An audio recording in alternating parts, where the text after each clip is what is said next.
Oke, bismillahirrahmanirrahim. Assalamualaikum warahmatullahi wabarakatuh. Teman-teman, hari ini kita akan mulai mendiskusikan mengenai distribusi sampling ya. Nanti akan dilanjutkan dengan beberapa hal yang penting. Diawali dengan hal-hal mendasar mengenai distribusi sampling. Oke, jadi learning outcomes-nya ada 4. Pertama adalah eh, mudah-mudahan teman-teman bisa memahami nanti tentang apa itu error sampling atau kesalahan sampling. Yang kedua, menentukan bagaimana menghitung mean dan deviasi standar untuk distribusi sampling mean sample X bar. Yang ketiga adalah memahami pentingnya central limit theorem. Dan terakhir adalah menentukan mean dan deviasi standar untuk distribusi sampling proporsi P bar. Oke, mengapa hal ini penting? Karena di dalam manajemen bisnis seringkali kita dihadapkan kepada situasi tidak mungkin untuk menghandle populasi dari satu persoalan ya. Mungkin karena terlalu mahal atau terlalu sulit, tidak praktis dan sebagainya. Oleh sebab itu seringkali kita melakukan analisis melalui pengambilan sampel. Nah, di dalam pengambilan sampel tentu ada konsekuensinya. Di antaranya adalah kesalahan yang terjadi karena mengambil sampel tersebut. Oke, baik. Apa yang dimaksud dengan sampling error atau kesalahan sampel? Ya, sebetulnya pada dasarnya ini merupakan ukuran perbedaan terkait dengan ukuran yang dihitung dari sebuah sampel dengan ukuran yang dihitung dari populasi atau seringkali kita istilahkan dengan parameter. Kalau ukuran dari sampel disebutnya dengan statistik. Gitu ya. Kalau statistika ilmunya, statistik adalah ukuran dari sebuah sampel. Jadi kalau menyangkut misalnya rata, itu sampling errornya adalah X bar dikurangi mu. Di mana X bar adalah mean sampel dan mu adalah mean populasi. Kenapa kesalahan sampling ini sering terjadi? Bisa banyak hal ya, karena mungkin saja kesalahan dalam pengukuran yang dilakukan oleh kita, atau mungkin saja karena teknik yang dilakukannya tidak sesuai, atau juga menyangkut jumlah atau ukuran dari sampel itu sendiri. Seringkali misalnya sampelnya terlalu kecil, dilakukan tidak dengan cara acak dan sebagainya. Oleh karena itu sering terjadi sampling error ini. Ya misalnya dalam 2024 ini nanti akan kita semua menghadapi pemilu gitu ya. Banyak sekali misalnya lembaga survei yang melakukan sampling gitu ya tentang opini beberapa masyarakat tentang calon yang akan dipilih dan sebagainya. Bisa terjadi di dalam teknik samplingnya itu menghasilkan sampling error gitu ya, karena tentu saja karena ketidaksempurnaan. Oke, baik. Nah, dalam hal ini untuk awal kita akan melihat sampling error yang terkait dengan means ya atau rata-rata, yaitu perbedaan antara X bar dengan mu, dan sampling error yang terjadi pada proporsi, yaitu perbedaan antara P bar dengan P. Nah, apa bedanya misalnya kalau yang sampling error yang terjadi dengan means, misalnya berkaitan dengan take home pay dari karyawan ya, kemudian nilai ujian mahasiswa, atau mungkin bagaimana sebaran usia dari penduduk dan sebagainya. Ya. Sementara sampling error yang terjadi dengan proporsi Misalnya berapa persen atau bagian dari produk yang dihasilkan oleh perusahaan misalnya mengalami defect atau penolakan ya, atau misalnya menyangkut proporsi dari karyawan yang lolos untuk diberikan beasiswa, atau mungkin calon karyawan yang diterima oleh sebuah perusahaan dan sebagainya. Oke, baik. Sebagai contoh ini misalnya di sini ada nilai dari ujian mahasiswa yang diambil dari 62 mahasiswa. Ini mencerminkan dalam hal ini populasinya adalah 62 mahasiswa gitu ya, dengan sebaran nilai dari ujian tengah semester di mata kuliah statistika bisnis misalnya. Kemudian kita urutkan dari nilai yang paling kecil ke nilai paling besar. Misalnya seperti ini. Yang paling kecil itu ternyata 29, yang paling besar ada yang memperoleh 100. Ya, di sini kelihatan ada 3 orang gitu ya.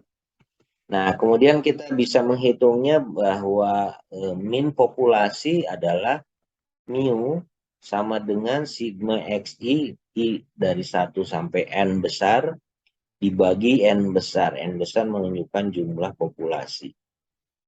Jadi diperoleh 71,43.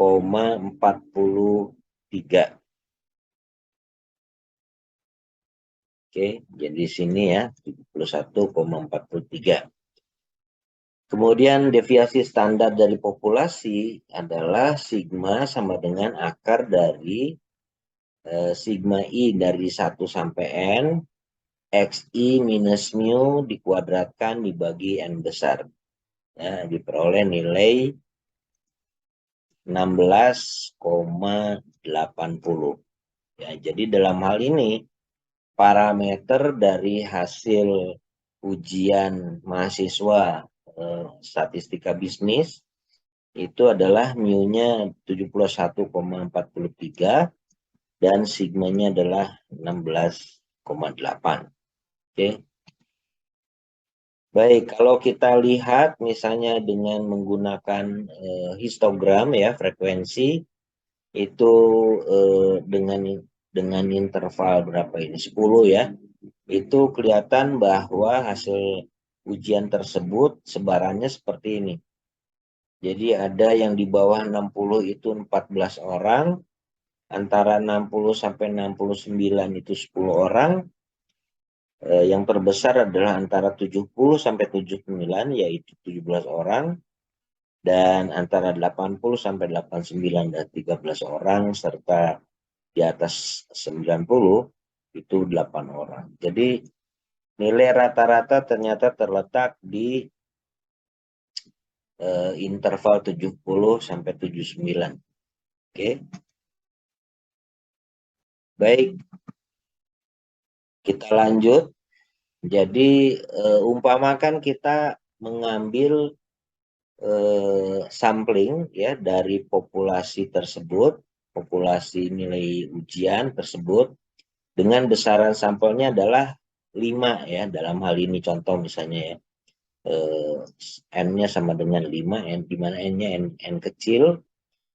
Misalnya kita mendapatkan sebaran seperti ini. Ada yang nilainya 100, 44, 55, 90, dan 75. Jadi kalau kita hitung, min-nya adalah 72,8, kemudian sampling error-nya adalah 1,37. Dari mana sampling error diperoleh? Dari selisih antara min dari populasi yaitu 71,43 dikurangi min dari sampel yaitu 72,80.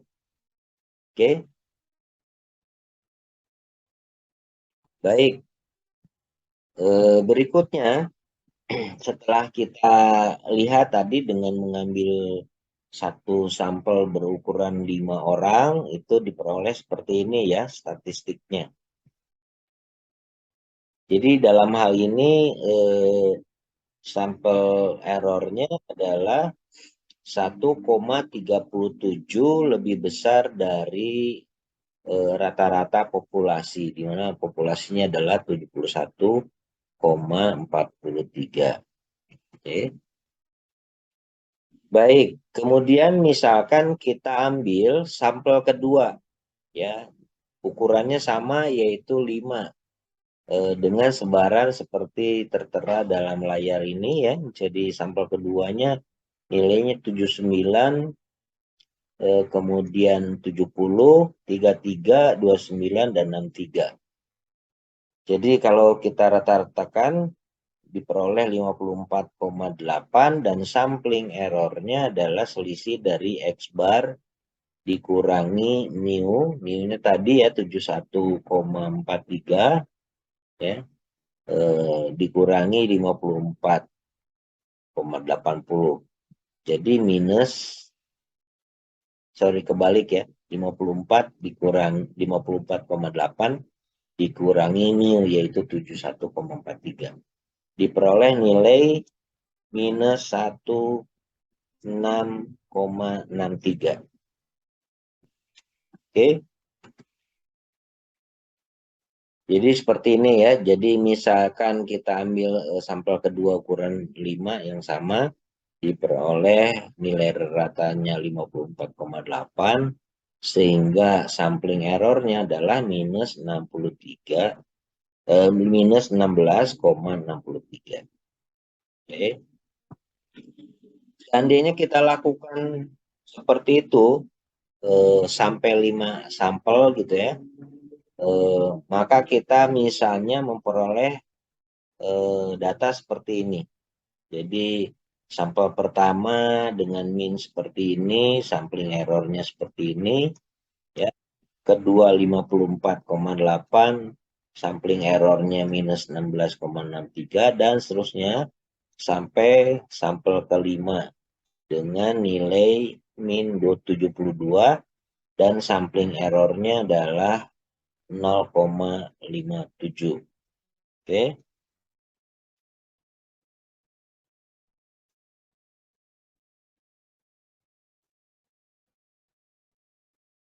Baik. Jadi seperti itu misalnya ya. Kemudian umpamakan bahwa kita mempunyai sekarang data yang berbeda ya dengan melakukan penelitian pada 200 random sampel dan kita ingin menghitung sampel minnya berapa gitu ya. Jadi kita misalnya datanya seperti ini ya, kemudian kita hitung maka sampling errornya berapa. Jadi kalau misalnya N-nya adalah 5 ya, N-nya itu artinya ukuran sampelnya ya. Misalnya diperoleh seperti ini. Jadi ada sampling errornya adalah misalnya di sini ya ada 1,37 dan seterusnya. Oke. Nah, kita bisa melihat dalam contoh tadi sebaran misalnya dengan menggunakan histogram frekuensi. Sebarannya seperti ini dengan distribusi sampel means N sama dengan 5. Jadi N-nya adalah jumlah sampelnya. Ya. Tadi sudah kita dapatkan bahwa nilai populasi mu-nya adalah 71,43, lalu sigmanya 16,8. Kemudian bagaimana kita bisa menghitung rata-rata dari sampel yang besar tadi ya. Jadi mu X bar sama dengan sigma X I bar, di mana I 1 sampai 200 dibagi jumlah N. N sampelnya yang diambil ya. Jadi misalnya di sini diperoleh 71,25. Dan sigma X bar sama dengan akar dari sigma I 1 sampai 200 XI bar dikurangi mu X bar dikuadratkan dibagi 200. Oke, diperoleh 7,91. Oke, baik. Jadi dari apa yang kita lakukan itu kita bisa menyimpulkan sementara ini bahwa sampling error itu bisa kecil ataupun besar, positif ataupun negatif ya, dan jumlahnya bisa beragam. Karena yang kita ambil adalah sampel ya, jadi bisa terjadi itu. Kemudian sampling error itu akan bergantung pada sampel yang dipilih. Itu sebabnya seringkali misalnya kalau kita melakukan penelitian lewat sampling itu maka kita harus merancangnya dengan baik. Harus hati-hati dan dilaksanakan dengan baik. Itu sebabnya pengambilan sampel itu sangat penting dalam bidang manajemen bisnis. Kemudian rata-rata dari sampel means atau rata-rata sampel itu seringkali mendekati rata-rata populasi. Nah, variasi dari sampel means itu kurang atau lebih kecil dari variasi dari populasi biasanya. Oke. Nah, dari percobaan yang dilakukan itu distribusi dari sampel means itu biasanya mendekati distribusi normal. Nah, coba sekarang kita ulangi apa yang sudah kita lakukan berkaitan dengan nilai ujian mahasiswa, ya, tapi dengan menggunakan ukuran sampelnya adalah 10. Jadi N kecil itu misalnya sama dengan 10. Oke. Baik. Misalkan kita dapatkan hasil seperti ini. Sampel pertama seperti ini, kemudian kita peroleh min-nya adalah 74 dan sampling errornya 2,57. Sampel kedua sebesar 10 juga, min-nya atau rata-ratanya 67,10 dan sampling errornya minus 4,33. Demikian seterusnya sampai kepada sampel yang kelima seperti ini hasil. Oke, baik. Nah, kemudian kita menghitung misalnya dengan menggunakan sampel random 200 ya, dan menghitung sampel min-nya seperti apa. Kemudian kita hitung tadi ya, jadi dengan cara yang sama gitu kita hitung, tapi N-nya adalah 10 sekarang ini. Oke. Nah, sampling error itu bisa dihitung dengan perbedaan tadi antara X bar dikurangi mu, ya, sampel errornya. Jadi diperoleh 2,57 minus 4,33 dan seterusnya. Sini ya, sampai 200 poin, 200 individu. Baik, kemudian kita plotkan misalnya dengan frekuensi ini intervalnya lebih kecil, jadi antara 65 sampai 699 itu berarti 4,9 ya. Dengan besaran interval 4,9 kita memperoleh data yang tersebar seperti ini. Kemudian kalau kita hitung tadi, maka mu X bar adalah sigma dari XI bar, di mana I 1 sampai 200 dibagi 200. Diperoleh 71,33. 0,32 dan sigma X bar sama dengan akar dari sigma I 1 sampai 200 dari XI bar dikurangi mu dikuadratkan dibagi 200. Dapatnya adalah 5,12. Ya, tadi kita bisa bandingkan ini dengan besar sampel 10 dibanding dengan tadi kita melakukannya dengan besar sampel 5 ya. Jadi mu X-nya adalah di sini kalau 5 itu 7125 dan sigma X barnya adalah 7,91. Sementara di sini dengan 10 ukuran sampel itu 71,32 dengan sigma X barnya 5,12. Artinya apa?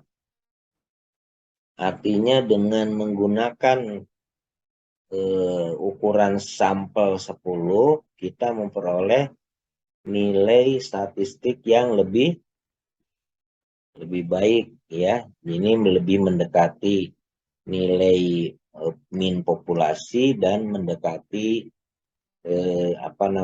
sigma populasi, kira-kira begitu ya. Baik. Jadi dari apa yang kita lakukan dapat kita simpulkan bahwa sampling error tadi seperti yang sudah dilakukan bisa kecil atau besar dan bisa positif maupun negatif ya. Ini besarannya sangat beragam. Dan sampling error itu akan bergantung kepada sampel yang kita ambil ya. Kemudian rata-rata dari sampel means atau rata-rata sampel itu akan mendekati kepada rata-rata populasi. Variasi dalam sampel means itu lebih kecil dari variasi dari populasinya. Kemudian sampling distribution atau distribusi sampel itu mendekati normal ya, distribusi normal. Masih ingat ya distribusi monormal yang kita diskusikan minggu lalu. Nah, yang kemudian yang berikutnya adalah larger sample sizes result in less variability in the distribution of sample means. Jadi ukuran sampel yang lebih besar itu menghasilkan variabilitas yang lebih kecil ya di dalam distribusi mean sampel atau rata-rata sampel. Jadi artinya semakin besar sampelnya semakin kecil variabilitasnya, keragamannya. Oke, jadi ini contohnya ya. Kalau kita lihat tadi dari contoh yang tadi dengan misalnya yang pertama ya populasi distribusinya seperti ini.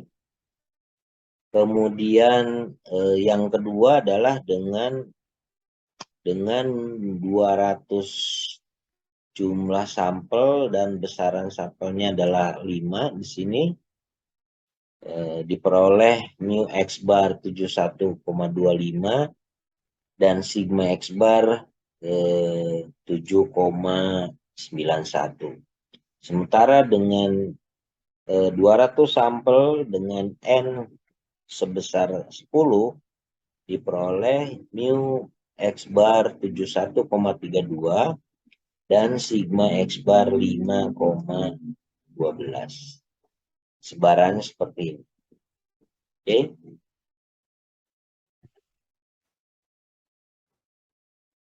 Baik, misalnya kita punya populasi tentang portofolio mutual fund. Mutual fund itu kayak reksadana gitu ya. Misalnya punya portofolio seperti ini. Populasi dari dana yang dimiliki misalnya seperti ini sebarannya ya.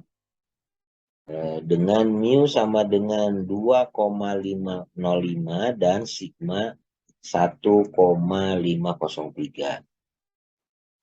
Lalu distribusi sampel means untuk 500 dan ukuran sampel 10 itu tersebar seperti ini. Dan diperoleh mu X sama dengan 2,41 dan sigma X bar sama dengan 0,421. Oke, baik.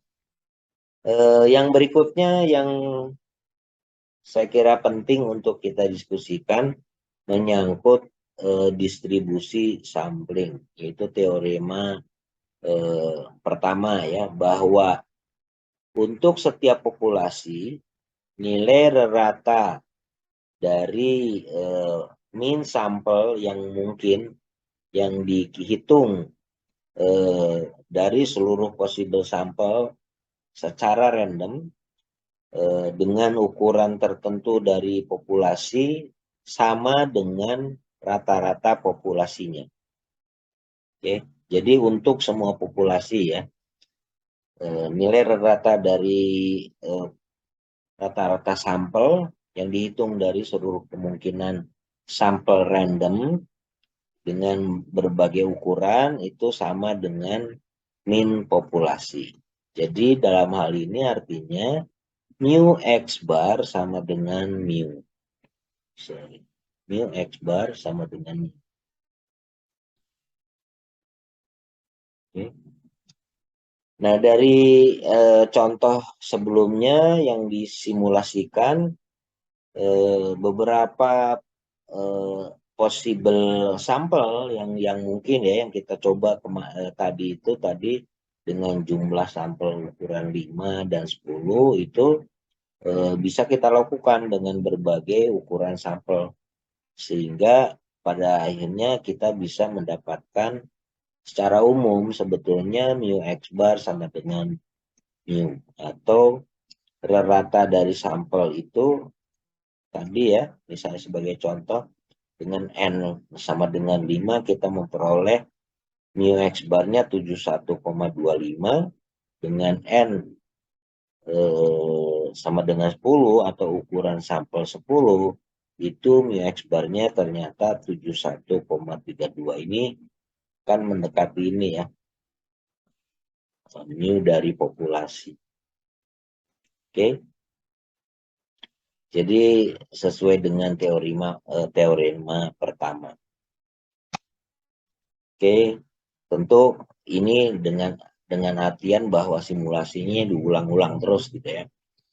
Baik, yang berikutnya adalah berkaitan dengan teorema yang kedua. Jadi untuk semua populasi, deviasi standar dari mean sampel, jadi dari rata-rata sampel yang kita hitung, yang kita ambil secara random dengan ukuran N itu sama dengan deviasi standar dari populasi dibagi dengan akar ukuran sampelnya. Jadi artinya apa? Deviasi standar dari sampel tadi adalah sigma X bar sama dengan sigma yaitu deviasi dari populasi dibagi akar N, di mana N adalah besaran sampel. Oke. Nah, sebagai contoh tadi ya, waktu kita menghitung menggunakan N sama dengan 5, itu sigma X barnya adalah 791, sementara dengan N sama dengan 10, itu sigma X barnya adalah 5,12. Jadi ini mirip dengan teorema yang kedua ya, sigma X bar sama dengan sigma dibagi akar N, di mana N adalah sample size atau ukuran sampel. Oke. Baik, jadi ini menunjukkan ya bahwa semakin besar N-nya di sini dengan formula ini tentu saja kalau semakin besar N-nya itu semakin kecil sigma X bar. Ya, ini terbukti gitu ya. Oke, baik. Teorema yang ketiga. Teorema 3 menyebutkan bahwa jika sebuah populasi terdistribusi secara normal dengan rata-rata mu dan deviasi standar sebesar sigma, maka distribusi sampling dari rata-rata X bar juga akan terdistribusi secara normal dengan rata-rata atau means sama dengan means-nya populasi atau rata-rata populasi. Artinya mu X bar sama dengan mu dan deviasi standar sama dengan deviasi standar populasi dibagi dengan akar dari ukuran sampel. Jadi sigma dari X bar sama dengan sigma dibagi akar N. Sama dengan tadi ya, di teorema 1 dan sebetulnya di sini sama dengan teorema 1 dan 2 ya. Kecuali bahwa di sini sebutkan kalau populasinya terdistribusi normal, maka sampelnya juga akan terdistribusi normal gitu. Maksudnya sampel minnya ya, rata-rata sampelnya juga akan terdistribusi normal mengikuti sampel populasinya. Ini ilustrasi ini menunjukkan seperti itu ya. Jadi misalnya di sini populasi seperti ini, sigmanya mu-nya adalah 1000, sigmanya 200. Di sini mu 1000, sigmanya 89,44 dan seterusnya. Oke. Baik. Yang berikutnya ini yang juga sangat penting ya dan banyak sekali dipakai teorema ini, yaitu adalah central limit theorem. Apa itu central limit theorem? Jadi dalam hal ini untuk ini kita baca pelan-pelan. Untuk sampel random sederhana dari n observasi yang diambil dari suatu populasi dengan rata-rata mu dan deviasi standar sigma, terlepas dari distribusi populasinya, apabila kita mengambil sampel dengan ukuran yang cukup besar, maka distribusi dari means sampel atau rata-rata sampel yaitu X bar itu akan mendekati normal. Ya, jadi saya ulangi ya, jadi bahwa untuk setiap sampel random ya dengan n observasi yang diambil dari sebuah populasi dengan min mu dan standar deviasi standar sigma, terlepas dari distribusi populasinya, tapi kalau kita mengambil sampel size atau ukuran sampelnya cukup besar, maka distribusi dari rata-rata sampel yaitu X bar itu akan mendekati normal, gitu ya.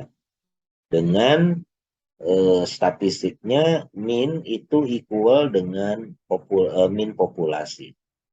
Min sampel sama dengan min populasi, yaitu mu X bar sama dengan mu. Dan deviasi standarnya sama dengan deviasi standar populasi dibagi akar dari ukuran sampelnya. Ya, sama seperti yang tadi ya. Jadi teorema yang keempat ini sebetulnya merupakan perluasan dari teorema ketiga ya, bahwa kalau di teorema ketiga itu menyebutkan bahwa kalau populasi itu terdistribusi normal, maka kalau kita ambil sampel, maka statistik dari sampel juga akan terdistribusi secara normal dengan besaran mu X bar sama dengan mu dan sigma X bar sama dengan sigma dibagi akar N. Nah, teorema keempat itu sama juga, tetapi di teorema keempat ini disebutkan bahwa terlepas dari bentuk populasi, distribusi populasinya, maka kalau kita mengambil sampel size-nya itu besar, itu distribusi dari mean sampel itu akan mendekati normal dengan ukuran mu X bar sama dengan mu, dan deviasi standar itu sama dengan deviasi standar populasi dibagi akar N. Gitu ya. Jadi itu yang membedakan gitu ya. Di central limit theorem itu tentang jumlah sampel. Kalau jumlah sampelnya besar sekali, itu akan mendekati normal, kira-kira gitu ya. Jadi ini konsep kuncinya dari teorema 4 itu, bahwa kita tidak peduli dengan distribusi populasinya. Tapi seandainya sample size atau ukuran sampelnya itu sufficiently large, jadi cukup besar, maka distribusi sampelnya itu akan mendekati normal. Jadi kuncinya di ukuran sampel.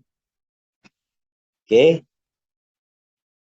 Nah, ini menunjukkan tadi kalau teorema 3 tadi ya, ini misalnya populasinya uniform gitu ya, kemudian sampling distribusinya dengan N sama dengan 2 seperti ini, lalu sampling distribution lebih besar itu akan mendekati kurva normal atau bell shape. Oke, jadi semakin besar sampling itu semakin mendekati normal.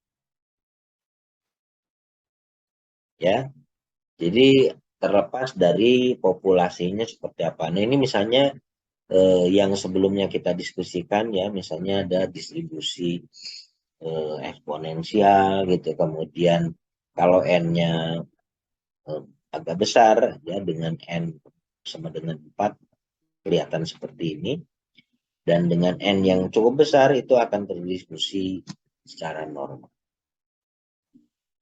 Oke, baik. Jadi persyaratan dari central limit theorem itu satu, sampel size itu harus cukup besar. Sufficiently large itu berapa nanti akan kita diskusikan sih.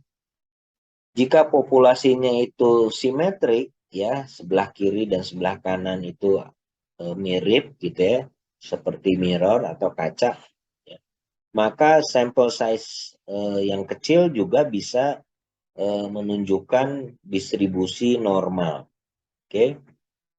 Kemudian jika populasi ini miring atau scoot ya, scoot to the right, to the left gitu ya, atau mungkin tidak berbentuk secara teratur, maka sample size yang diperlukan biasanya akan besar. Nah, pemahaman atau pengertian yang dimaksud dengan sufficiently large umumnya adalah N lebih besar sama dengan 30. Meskipun tidak ada formula yang bisa menunjukkan bahwa ukuran sampel 30 itu adalah minimum kira-kira. Tapi ini semacam rule of thumb. Jadi ukuran sampel itu minimum ya paling kecil 30.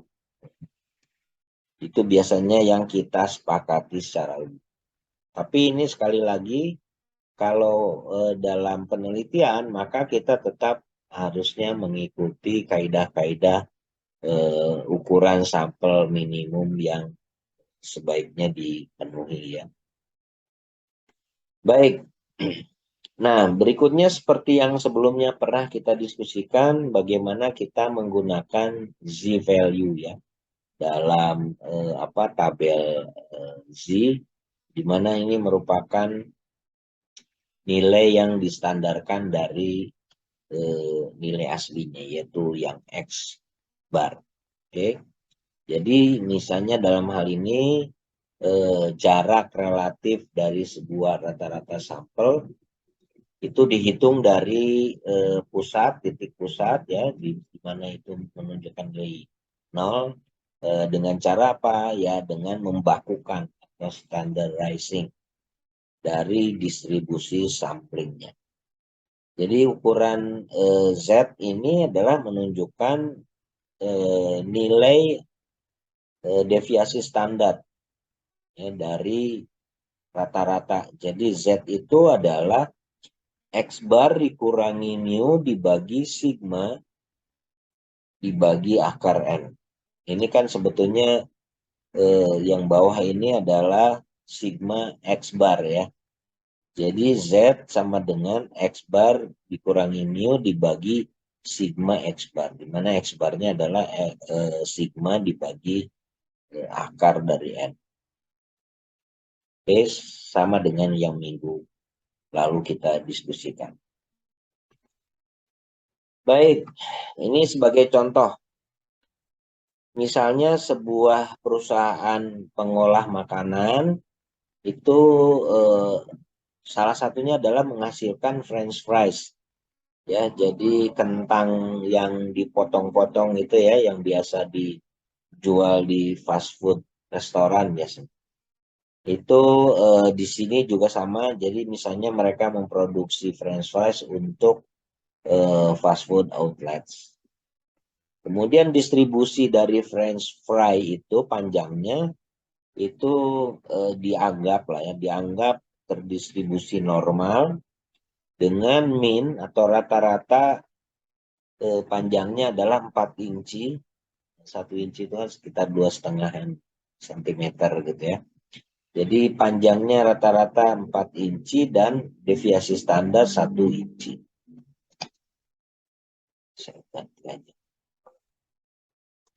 Oke, berapakah probabilitas kita memilih dari sampel random sederhana dari 100 fries ya, 100 potongan kentang tadi dengan sampel itu lebih dari ukurannya minnya itu ya 4,10 inci.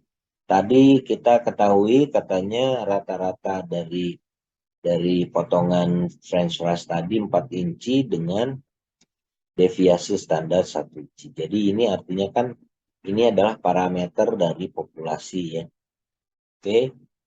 Nah, sekarang misalnya kita ambil sampel dengan ukuran 100, N kecilnya 100, kemudian mu kita ketahui itu 4,0 dan sigma 1,0. Pertanyaannya adalah berapa probabilitas bahwa yang kita ambil itu French fries dengan ukuran lebih dari 4,1 inci. Jadi kalau kita gambarkan, itu misalnya ini tengah-tengah karena ini kan 4 ya, minnya ini 4,1. Jadi kita menghitung area di atas X sama dengan ini ya, area inilah. Sorry saya coret-coret sini. Oke, jadi kira-kira area di yang sebelah kanan ini itu berapa? Oke, nah jadi seperti yang minggu lalu kita melakukan standarisasi, jadi membuat distribusi standar dari min dengan cara Z sama dengan X bar dikurangi mu dibagi sigma dibagi akar N. Oke, kita masukkan dapat Z-nya adalah 1. Jadi nilai Z di sini itu adalah 1. Jadi di sini ya kira-kira ya. Oke. Nah, pertanyaannya berapa probabilitas area di sini yang warna hitam? Oke. Nah, kita menggunakan tabel ya, dari tabel normal standar itu kalau kita lihat di buku ya, coba dilihat di buku Tadi berapa? 1 ya.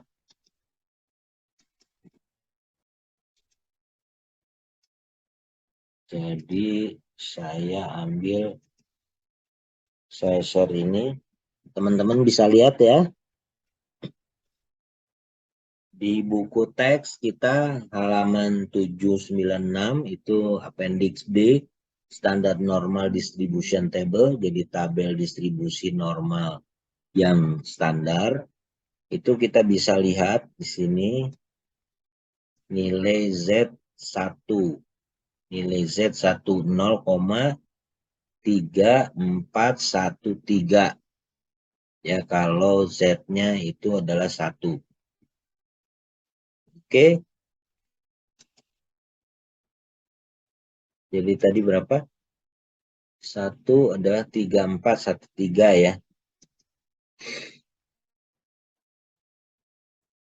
Baik, saya akan stop ke sini, balik lagi ke halaman ini.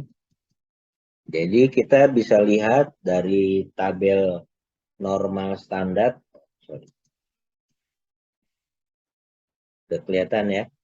Jadi dari tabel normal standar bahwa kalau untuk Z lebih besar sama dengan 0 dan lebih kecil dari 1 nilai Z-nya, maka nilainya adalah 0,3413.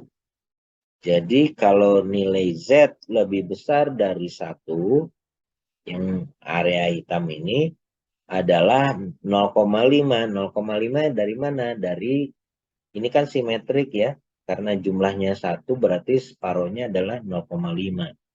Dikurangi 0,3413 yang ini antara 0 sampai Z1 ya. Jadi diperoleh 0,1587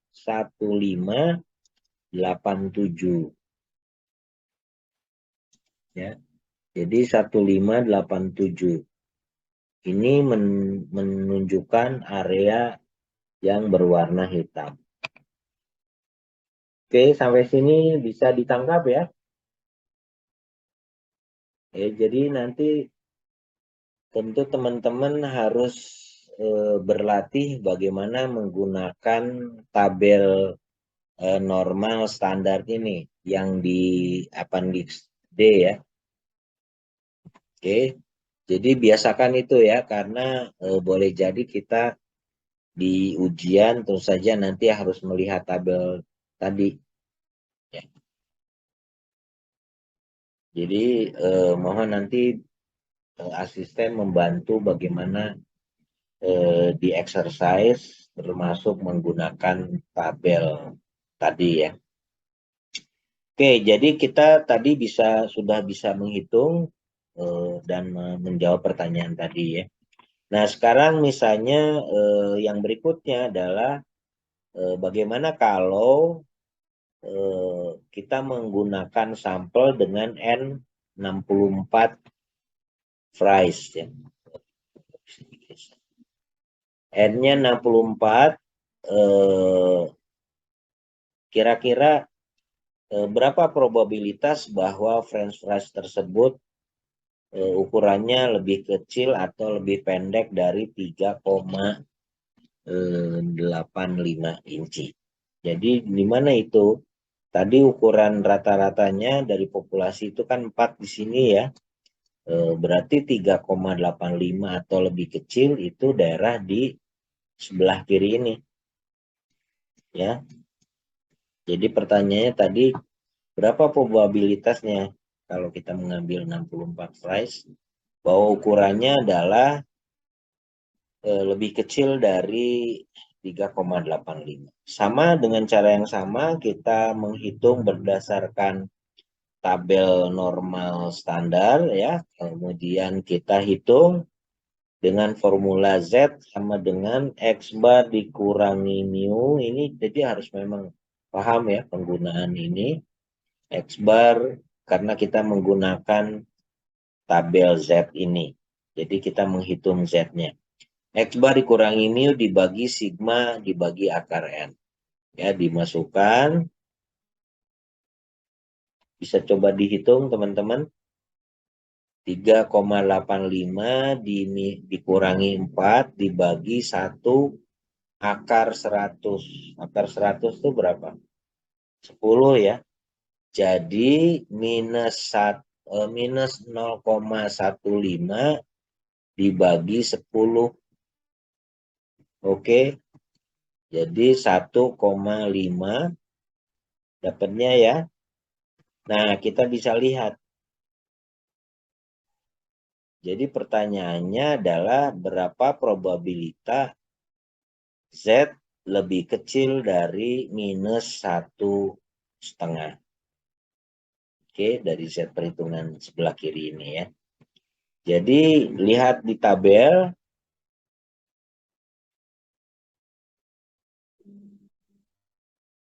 Sorry. Lihat di tabel. Tadi Z 1,5 itu adalah, ada yang bisa lihat? 4,332.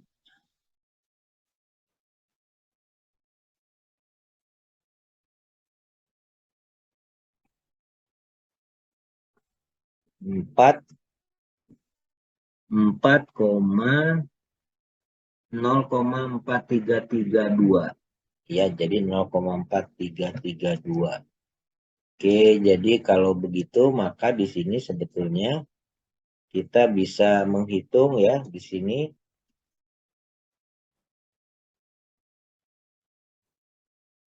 Karena ini adalah 0,5 dan ini nilainya adalah 0,4332, maka 0,5 dikurangi 0,4332. Itu merupakan probabilitas Z lebih kecil dari minus 1,5. Oke, baik. Nah, yang berikutnya adalah mengenai distribusi sampling proporsi. Kalau tadi adalah means ya, bagaimana kita menghitung berdasarkan nilai rata-rata dari sebuah populasi. Sekarang proporsi ini kan menyangkut bagian nilai dengan atribut tertentu. Misalnya kalau barang defect atau bagus gitu ya. Kemudian karyawan diterima atau ditolak dan seterusnya. Ini contoh-contoh seperti itu. Oke. Nah, perhitungan sama seperti apa yang sudah kita diskusikan, yaitu P sama dengan X dibagi N, ya, di mana P adalah proporsi populasi, X-nya adalah number of items in the population dengan atribut tertentu ya, misalnya menunjukkan produk yang diterima gitu kan, atau sukses, yang bagian lainnya itu berarti fail gitu ya. Nah, N adalah ukuran populasi. Nah, untuk sampel maka statistiknya adalah P bar ya, P bar sama dengan X dibagi N. Di mana X yang kecil ini, X kecil, adalah jumlah item di dalam sampel dengan atribut tertentu, dan N kecil adalah ukuran sampelnya. Mirip ya. Kalau ini populasi, yang di atas, di bawah adalah ukuran untuk sampel. Oke. Nah, bagaimana menghitung sampling errornya untuk sebuah proporsi? Maka sampling errornya adalah perbedaan antara P bar dengan P. Ya, di mana P bar itu adalah proporsi sampel, sama antara P itu adalah proporsi dalam populasi. Jadi tentu kita menghitung proporsi populasinya dulu, kemudian menghitung proporsi sampel, lalu kemudian barulah kita bisa menghitung sampling error. Oke. Nah, ini ukurannya bagaimana? Jadi sebenarnya sama yang dengan yang kita diskusikan minggu lalu, bahwa ini mirip dengan distribusi binomial kan. Jadi misalnya atribut tertentu yang menjadi interest itu adalah barang yang kita terima, berarti kan sisanya adalah barang yang ditolak. Jadi misalnya saja tadi ya, yang di yang dalam interest kita adalah P gitu, jadi dengan menghitung kalau sampelnya adalah P bar, maka sisanya adalah 1 minus P. Karena apa? Karena jumlah probabilitas kan 1. Oke. Nah, seandainya sampel size itu atau ukuran sampelnya itu cukup besar, maka kita bisa menghitung ya bahwa misalnya NP-nya lebih besar sama dengan 5 dan N kali 1 minus P. 1 minus P itu berarti Q ya. Q itu artinya kebalikan dari P-nya. N kali 1 minus P itu lebih besar sama dengan 5. Jadi kita tinggal rubah saja. Maka distribusi normal itu bisa kita pakai sebagai pendekatan yang reasonable ya untuk kita bisa menganalisis distribusi binomial tadi yang bagus, jelek, ditolak, diterima dan sebagainya. Karena hanya ada 2 atribut yang menjadi pertimbangan. Oke, jadi dalam hal ini itu sebabnya distribusi normal itu sangat penting karena banyak kita gunakan dalam riset-riset yang berkaitan dengan manajemen bisnis. Oke, baik. Jadi ini distribusi sampling untuk proportion ya. Jadi min-nya adalah mu P bar sama dengan P, kemudian standar errornya adalah sigma P bar, di mana sigma P bar sama dengan akar dari P dikalikan 1 minus P dibagi N. Ini kan sebenarnya 1 minus P itu sama dengan Q juga ya. Jadi kalau P-nya berhasil berarti 1 minus P adalah gagalnya. Oke. Baik, kita lanjut ya dengan contoh. Contohnya adalah retail customers. Jadi misalnya kita berurusan dengan sebuah toko misalnya sini ya. Nah, berdasarkan catatan sebelumnya, untuk sebuah rantai retail nasional, maka proporsi pelanggan yang akan membayar barang belian yang dibelinya maksudnya ya, merchandise yang dibelinya itu dengan kartu debit itu adalah 0,6. Jadi ini kita ketahui misalnya dari data sebelumnya bahwa customer yang membayar dengan kartu debitnya adalah 0,6. Misalnya sebuah toko itu memeriksa sebanyak N100 ya, dari 100 pembelian dan mengamati 48 customers menggunakan kartu debit tadi.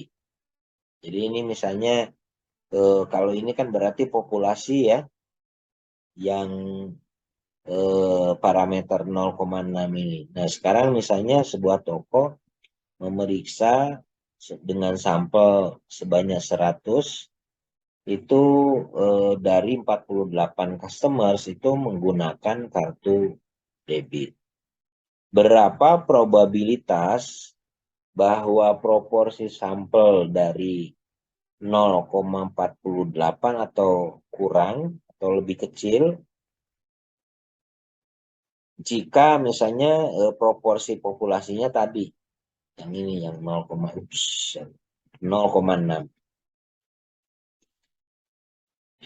Sorry, kenapa ini?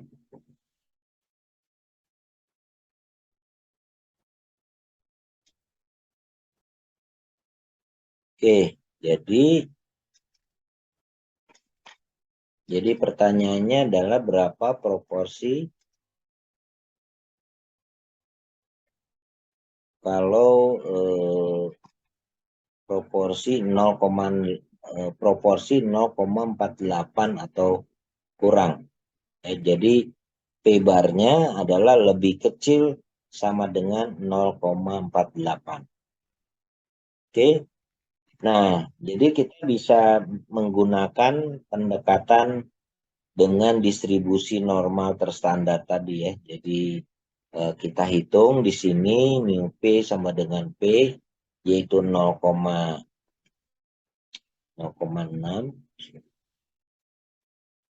Ya, 0,6. Kemudian sigma P bar adalah akar dari P dikalikan 1 minus P dibagi N kecil, maka kita peroleh nilai 0,155. Jadi kita bisa lihat ya, jadi proporsinya adalah seperti itu. Kemudian kita gunakan tabel standar ya dengan formula ini. Jadi Z-nya adalah P bar dikurangi P dibagi akar P kalikan 1 minus P dibagi N. Oke. Berubah. Jadi kita masukkan 0,048 dikurangi P-nya adalah 0,6. Sini ya. Dibagi akar dari P yaitu 0,6 dikalikan 0,4 dibagi 100. Dapatnya 0,77. Ya, jadi 0,77 ada di sini. Jadi pertanyaannya tadi PZ lebih kecil dari 0,77. Jadi dengan demikian kita bisa menggunakan tabel normal standar tadi yang di appendix D. Ya, jadi kita hitung, kita lihat. Kita step ini.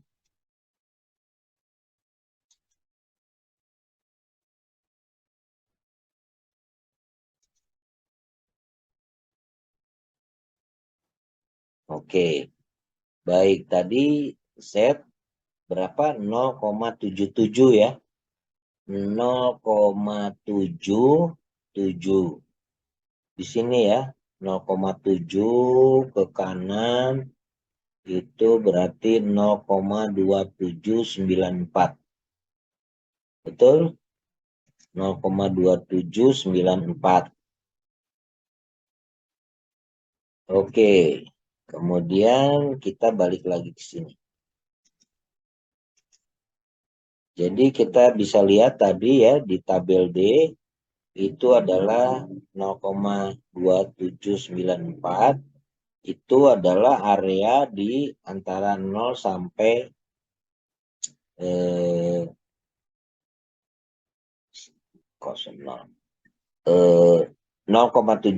sampai yang setengah ini, itu kan karena kebalikannya. Jadi dengan demikian probabilitas yang ditunjukkan oleh area yang hitam ini adalah 0,5 dikurangi 0,2794. Kenapa? Karena luasan ini separohnya kan 0,5. Sementara luas yang birunya di sini adalah 0,2794. Jadi sisanya yang area hitam adalah 0,5 dikurangi 0,2794. Dapatnya adalah 0,2206. Oke. Ya, jadi prinsipnya seperti itu.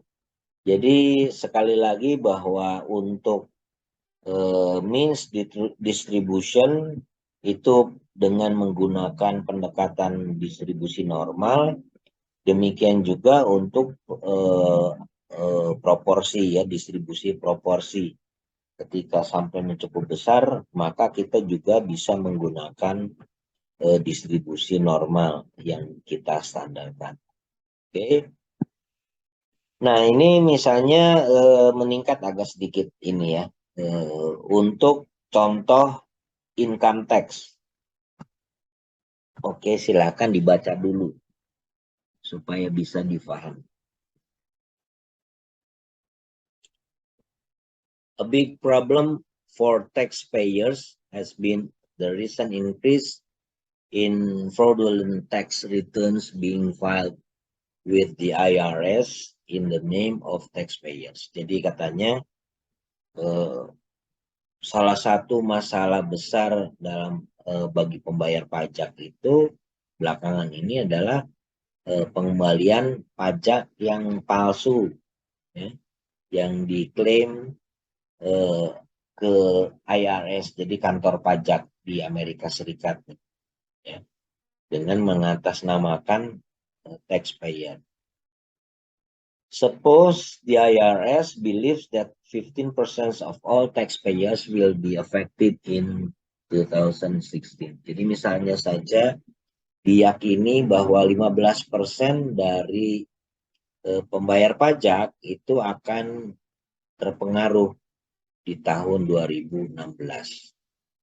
Assuming the true proportion of taxpayers who get hacked is 0.15, what is the probability that more than 40 in a random sample of 200 will have had this experience? Misalkan kita asumsi bahwa proporsi dari pembayar pajak yang akan kena hack, ya, kena pemalsuan tadi, misalnya 0,15 tadi, ya, yang di atas tadi 15%, berapakah probabilitas bahwa more than 40 in a random sample of 200, bahwa akan kita temui lebih dari 40 orang dari sampel berukuran 200 itu akan mengalami pengalaman tersebut, akan mengalami hack tadi, ya. Nah, oke, kemudian kita hitung bahwa dalam hal ini P dari populasi adalah 0,15, ya, atau 15%. Kemudian P barnya berapa? P barnya adalah X dibagi N, yaitu 40 dibagi 200. Ya, jadi 0,2. Nah, pertanyaannya tadi berapa probabilitas bahwa lebih dari 40 di taxpayer itu dari sampel 200 itu akan mengalami tadi, ya, penipuan tadi. Ya, jadi itu pertanyaannya. P atau probabilitas dari P bar lebih besar dari 0,2. Oke, jadi kita menggunakan apa? Tabel normal standar yang tadi, ya, dengan nilai Z. Jadi dalam hal ini mu P bar sama dengan P, yaitu 0,15. Sigma P-nya adalah akar P kali 1 kurangi P dibagi N. Sehingga diperoleh 0,015. 0,025.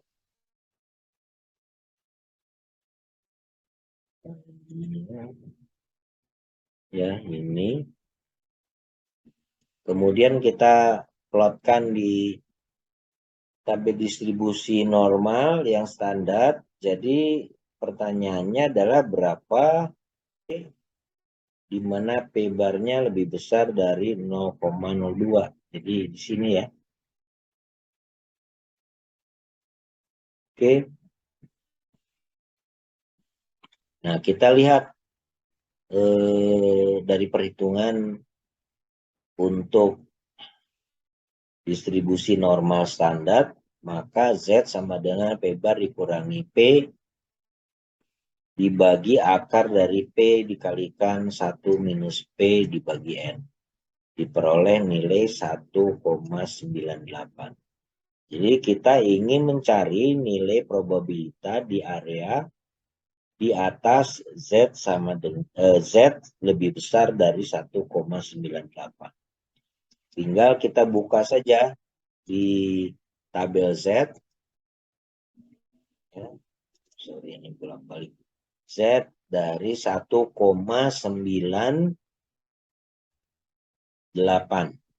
Jadi di baris, saya harus tunjukkan sambil berlatih. Jadi kelihatan, ya. Jadi di tabel Z, di tabel D ini kita melihat nilai Z 19, ini yang vertikal, 1,9 di kanannya ke 0,08. Jadi itu nilai 1,98 yaitu 0,4761. Oke, 0,4761. Kemudian kita pindah lagi ke sini.